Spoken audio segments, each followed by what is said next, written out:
अब आता है solution of linear simultaneous equation. ठीक है, तो इसमें तुम्हारा क्वेश्चन में जो ट्रिवियल नॉन ट्रिवियल होता है वो यहीं पे आता है। ठीक है, तो इसमें बेसिकली हम लोग करते क्या है, जो मैट्रिक्स इक्वेशन होता है उसका सॉल्यूशन निकालते हैं। ठीक है, तो इसका दो दो पार्ट होता है, दैट इज सॉरी दो केस होता है। पहला होता है नॉन होमोजीनियस। ये कौन सा चीज़ है, इसमें वो है जहाँ पे इनपुट, याद करो आरएलसी सर्किट में इनपुट जब मौजूद होता था, नेटवर्क थ्योरी में पढ़े, इनपुट जब मौजूद होता था तो उसको हम लोग नॉन होमोजीनियस कहते थे। और इनपुट होना मतलब इक्वल साइन के राइट हैंड साइड में जो कांस्टेंट होता था वही तुम्हारा इनपुट होता था। इनपुट मतलब voltage source, input voltage source. ठीक है, तो यहाँ पे बी ये क्या है, ये अगर प्रेजेंट है तो नॉन होमोजीनियस, और ये एब्सेंट है मतलब ये अगर जीरो हो जाएगा तो उसको हम लोग बोल देंगे होमोजीनियस। ठीक है, ये हो गया।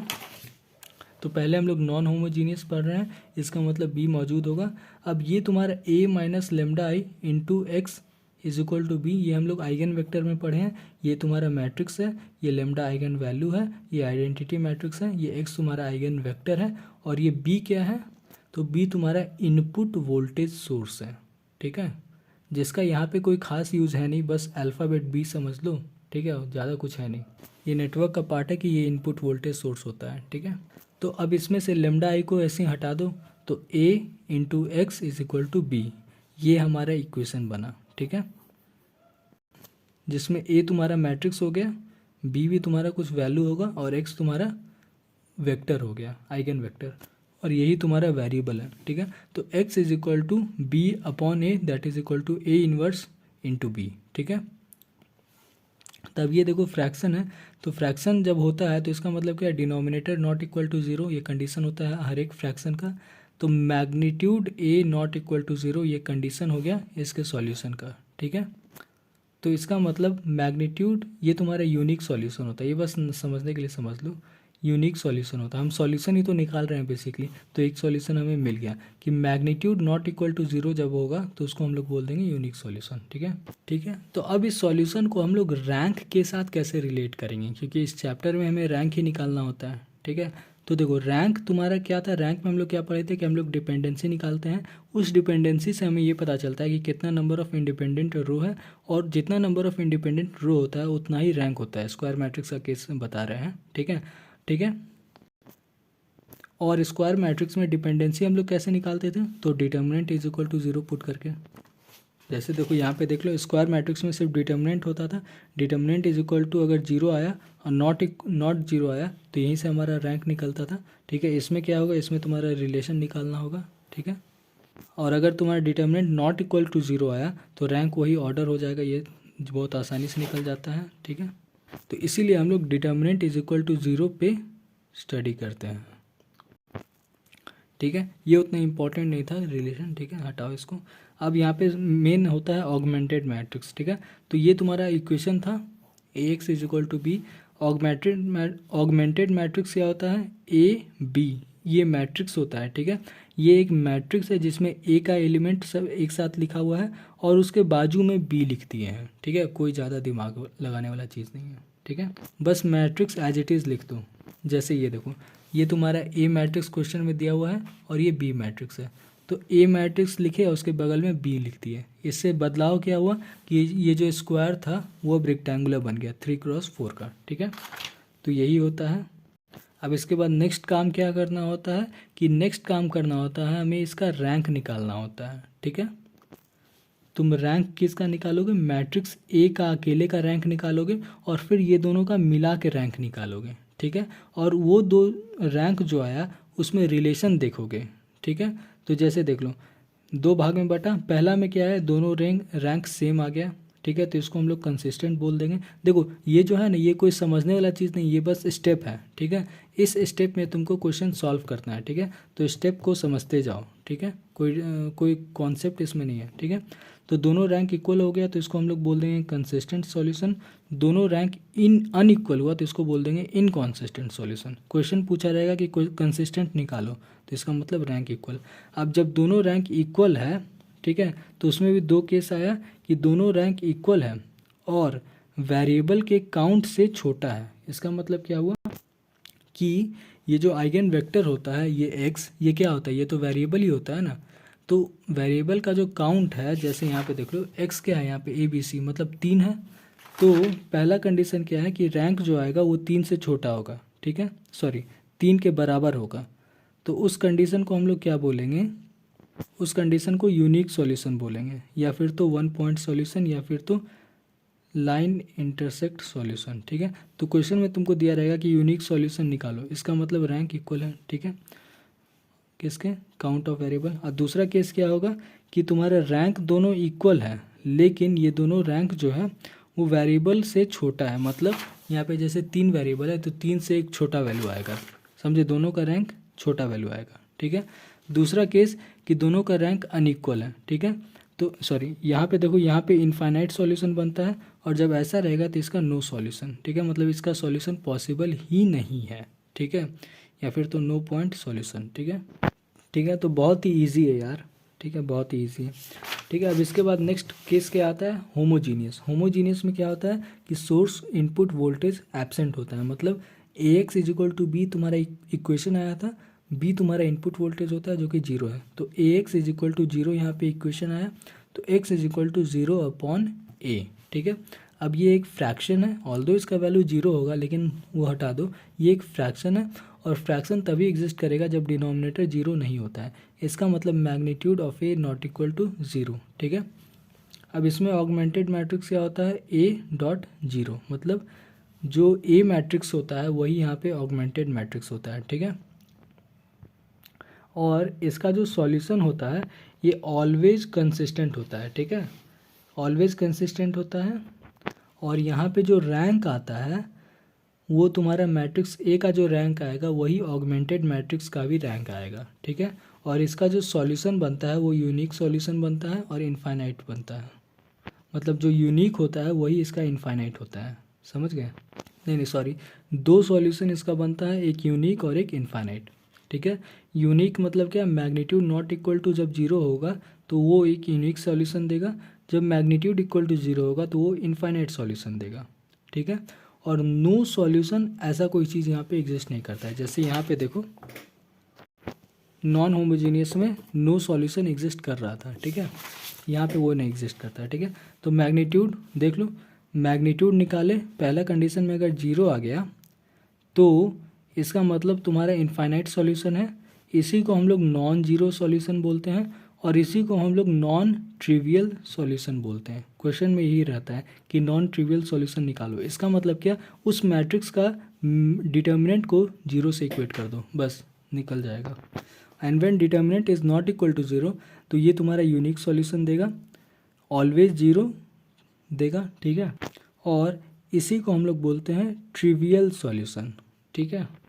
ऑलवेज 0 मतलब 0 के इसका सॉल्यूशन 0 आएगा या 0 के पास। ट्रिवियल का मतलब क्या होता है, तुच्छ, मतलब बहुत ही छोटा, मतलब 0 के आसपास वैल्यू आता है, ठीक है। तो जब क्वेश्चन में पूछेगा कि ट्रिवियल सॉल्यूशन निकालो, मतलब मैग्नीट्यूड नॉट इक्वल टू 0 कर दो, आंसर आ जाएगा, ठीक है। अब इसका क्वेश्चन देख लेते हैं, तो देखो क्वेश्चन नंबर 11, अब ये क्या कर रहा है, the system of the linear equation has unique infinite no exactly 2, ठीक है। तो इसमें देखो AX is equal to B, ये तुम्हारा इक्वेशन हो गया, जिसमें ये मैट्रिक्स A, ये X मतलब आइगन वेक्टर, और ये तुम्हारा B मैट्रिक्स हो गया, ठीक है।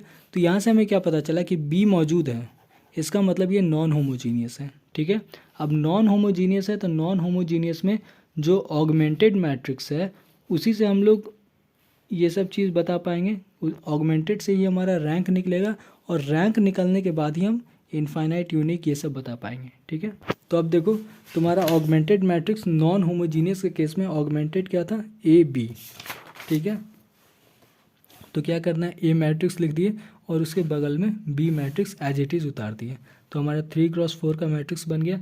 अब हमें इसका रैंक निकालना है, ठीक है। किसका निकालना है, मैट्रिक्स A का अकेले और मैट्रिक्स B का, A और B का साथ में, ठीक है, मतलब 2 रैंक निकालना है, एक ही ओनली दिस और एक बोथ दिस, ठीक है। तो तरीका क्या है, देखो ये तुम्हारे यहाँ से यहाँ तक ओनली A है, और जब पूरा ले लोगे तो B, मतलब रैंक में हम लोग क्या करते हैं कि रो को 0 करते हैं, ठीक है, डिपेंडेंट रो को 0 करते हैं। तो अगर ये 3 एलिमेंट को 0 कर दिए तो हमें A का रैंक निकल जाएगा, और अगर चारों एलिमेंट को 0 कर दिए तो ए बी का रैंक निकल जाएगा। ठीक है, तो अब आता है रैंक कैसे निकालें। तो ये पिछला लेक्चर में देख लिए हैं, इसका रैंक कैसे निकालेंगे।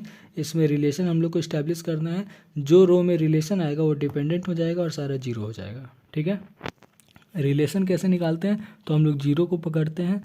ठीक है, तो जीरो आ गया तो इसका मतलब ये दोनों एलिमेंट में कुछ ऐसा करो कि ये दोनों भी जीरो हो जाए। इसका मतलब क्या हुआ कि मान लो हम इसको 2 से मल्टीप्लाई कर दें। ठीक है, 2 से मल्टीप्लाई करें -0 तो हमें थर्ड एलिमेंट मिल रहा है। ठीक है, इसका मतलब क्या हुआ कि twice row 1 minus row 2 is equal to row 3। तो ये हमें ये 3 वैल्यू में चेक कर लिए। अब ऐसा देखो कि हर एक एलिमेंट में हो रहा है क्या, मतलब हर एक कॉलम में हो रहा है क्या। तो इसमें देखो ट्वाइस इंटू दिस मतलब 4 माइनस 3 इज इक्वल टू 1, ये सही लग गया। ट्वाइस इंटू दिस मतलब 6 माइनस 1 इज इक्वल टू 5, ये भी सही बैठ गया। ट्वाइस इंटू दिस मतलब 5 दूना 10 minus of -4 that is equal to 14, तो ये भी सही, मतलब ये रिलेशन हमारा सही बैठ गया।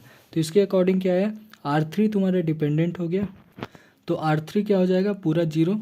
ये देखो R3 को पूरा जीरो कर दिया।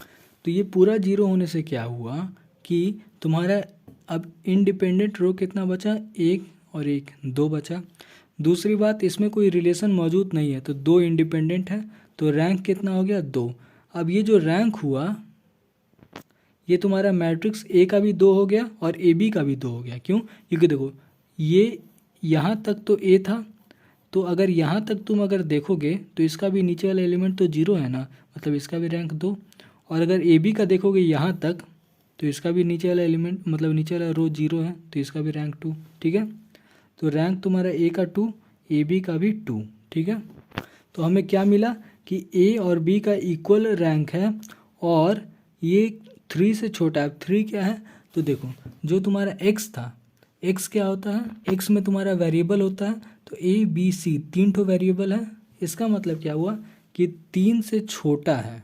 ठीक है, अब तुम चले आओ फॉर्मूला पे, सॉरी थ्योरी पे।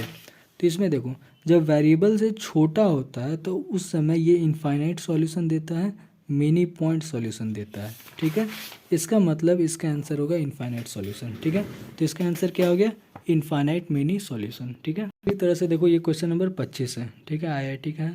तो इसमें क्या है, तुमको इक्वेशन के फॉर्म में दिया हुआ है और यहाँ पे क्यू है। ठीक है, वेरिएबल, और तुमको पूछा है कि क्या क्यू का वैल्यू होना चाहिए जिसके कारण ये नॉन ट्रिवियल सॉल्यूशन बनाएगा। अब नॉन ट्रिवियल बोल दिया, इसका मतलब क्या हुआ कि ये होमोजीनियस का बात कर रहा है, और होमोजीनियस में इनपुट तुम्हारा जीरो होता है, मतलब इनपुट मतलब इक्वेशन के इक्वल साइन के राइट साइड में जो कांस्टेंट होता है वो जीरो होगा। तो यहाँ से पता चल गया ये होमोजीनियस है। ऐसे भी होमोजीनियस में ही तुम्हारा नॉन ट्रिवियल एग्जिस्ट करता है।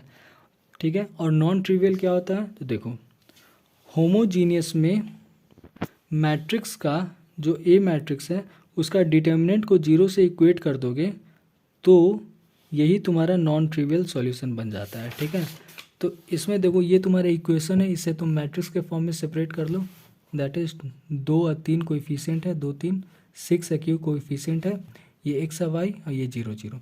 ए एक्स इज इक्वल टू 0 ये होमोजीनियस का फॉर्म है, ये मैट्रिक्स ए तुम्हें मिल गया।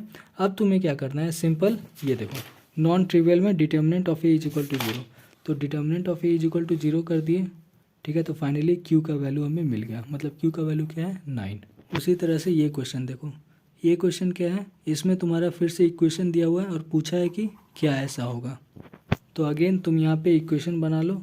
ठीक है, ये ए, ये एक्स, ये बी। बी मतलब क्या हुआ, ये तुम्हारा नॉन होमोजीनियस है, तो इसका ऑगमेंटेड क्या होगा, ए बी।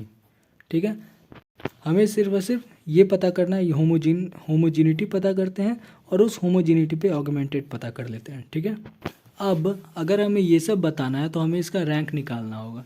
इसका रैंक निकालना मतलब रिलेशन करके डिपेंडेंसी पता करना और रो को जीरो करना। ठीक है, तो अब इसमें अगर तुम रिलेशन लगाने जाओगे तो इसमें कोई रिलेशन लगेगा ही नहीं, इतना कॉम्प्लेक्स है। ठीक है, तो अब तुम्हें क्या याद करना है, तो देखो जब तुम थ्योरी पढ़े थे नॉन होमोजीनियस में तो इसमें एक चीज़ आया था that is determinant not equal to 0, तो ये यूनिक सॉल्यूशन देता है। ठीक है, और यूनिक सॉल्यूशन तुम्हारा ऑप्शन में भी प्रेजेंट है, तो क्यों ना हम हिट एंड ट्रायल में वो कर लें, क्योंकि मैट्रिक्स ए तो हमें पता है ना भाई, ये तुम्हारा मैट्रिक्स ए है, इसका तुम डिटर्मिनेंट निकाल लो तो नॉट इक्वल टू 0 आया, इसका मतलब क्या होगा, इसका यूनिक सॉल्यूशन होगा।